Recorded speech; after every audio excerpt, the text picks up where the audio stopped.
A Toolbox production with Baba Yaga Pictures. A toy play presentation of Archie Palmer present. Flash Star Season 9, The Sparkle of Minds. Created by Archie Palma. The Beacon of the Light, Episode 3. Lady Myra, bakit na ng General Nicolo? Total nandito na ng bounty hunter na si Juster Van. Mukhang kailangan nating umatras sa laban. Hindi natin sila kakayanin. Dahil masyadong makapangyarihan at magaling ang mga Jedi na nakalaban natin. Kaya sabihan mo mga tao natin na bigbo natin na umatras sa taas sa laban at tumakas sa lalong madaling panahon. Okay, sige, masusunod, General. Dahil dito sa pag-atras nila, mukhang napanalo na naman natin ang laban at nailigtas sa atin ang buong District 3. Tama ka dyan, kaibigang Saipo Diaz. Walang anuman yun, Master Dooku. Talagang magaling talaga tayong mga Jedi Knights. Tama ka dyan. Ako, bilang isang elder leader ng District 3 ng planetang Dantooine, ay lubos na nagpapasalamat sa inyong ginawa mga Jedi Knight dahil sa pagkakaligtas nyo ng bayan namin. At labis akong natutuwa dahil dito. Kaya buong puso namin kayong pinapasalamatan sa pagkakaligtas nyo ng buong city ng Garmas. Walang anuman yun, elder leader. Basta kung may kailangan ulit kayo, sabihin nyo na kami. Maraming salamat, Master Jedi. Buti na lamang, Commissioner Oscar. Bakit na yung Captain Max Glow? Dumating na rin tayo dito sa may Garma City sa planetang Dantooine para personal na sabihin ang gusto natin ipatrabaho sa mga Jedi Knights. Tama ka dyan. At huwag kang mag-alala dahil may basbas na rin ito ng Galactic Senate. Huwag kang mag-alala, Commissioner at Captain Max. Dahil payag kami ni Master Dooku na hanapin at huliin ang mga puganteng sila Senator Vector Otis at Headmaster Milo Delta. Maraming salamat kung ganun, mga Jedi Master. Kaya ba namin kailangan gawing misyon na to sa lalong madaling panahon para walang galang mapahamak? Pwede ba namin sama mga younglings? Pwede. Okay, sige. Lalakad na kami para dyan. Maraming salamat ng ganun. Mukhang napunta tayong dalawa. Headmaster Delta. Bakit na ng Senator Otis? Mukhang napunta tayo dito sa planetang Earth. Lalong lalo na dito sa bayan ng San Rafael. Dahil mukhang kakaiba ng paligid. Tama ka dyan. At mukhang kailangan nating makilala ang hari nitong buong isla. Tama ka rin dyan, Senator. Okay, sige. Hanapin na natin kung sino ang pinuna nito. Ako ang hari ng buong islang ito, si King Starson. At ito naman ang pinuno ng aking hukbo, si He-Man, Master of None.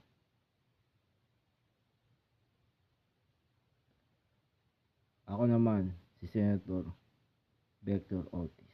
At ito naman, kasama kong si Headmaster Milo Delta.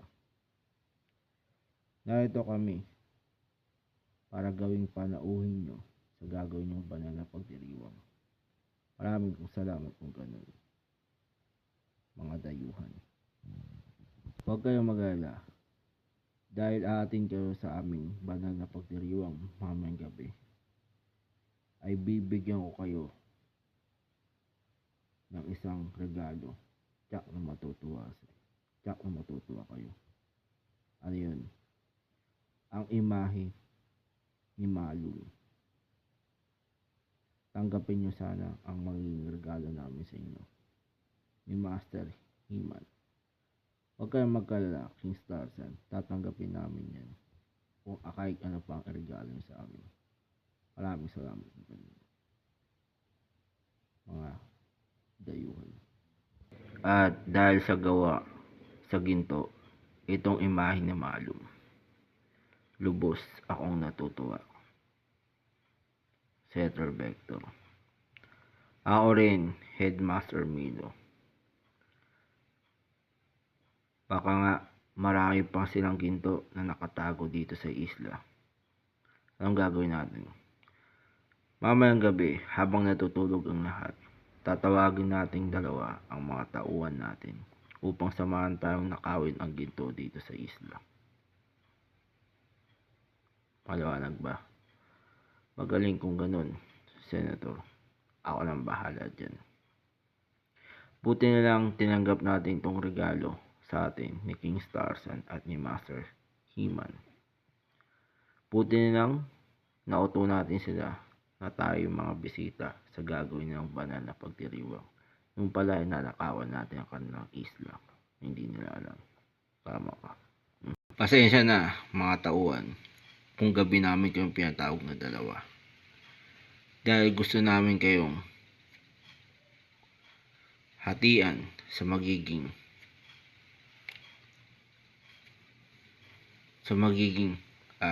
total ng aming nanakawan ngayong gabi. Ngayong gabi, gusto naming samahan nyo kami na nakawin lahat ng ginto dito sa islang ito. At matapos nating makuha lahat ng gintong sa isla ito, kailangan natin magmadaling tumakas. Paalis dito, kundi patay na tayo. Liwanag ba? Opo, Headmaster at Senator. Okay, gawin nyo ng pinag-uutos namin. Sige po. King Starsan, may masama akong balitang nalaman na gusto naming sabihin sa'yo. Ano yun, Master He-Man? Ninakaw lahat ng mga dayuhan na nakisali sa banal na pagdiriwang kagabi ang lahat ng ginto dito sa islang ito. Ganun ba? Anong gagawin natin matapos nyo malaman ang nangyaring ito?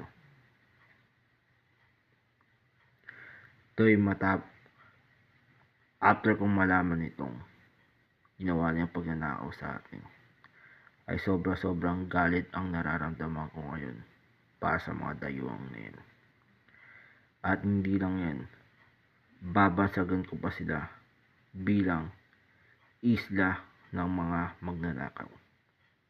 Kaya uutusan kita ngayon, Master He-Man, na ihanda ang ating hukbo para samahan ako at tugisin ang mga magnanakaw na yan. Maliwanag ba? Masusunod po, King Starsan. Sa lalong madaling panahon din po. Kailangan nating malutas ang problema na to. Tama ka dyan, kaibigan. Mga tauhan, makinig kayo guys. Kaming dalawa ni Headmaster Milo, kasama na rin ako bilang si Senator Vector, ay tuwang-tuwa sa mga ninakaw natin ngayon.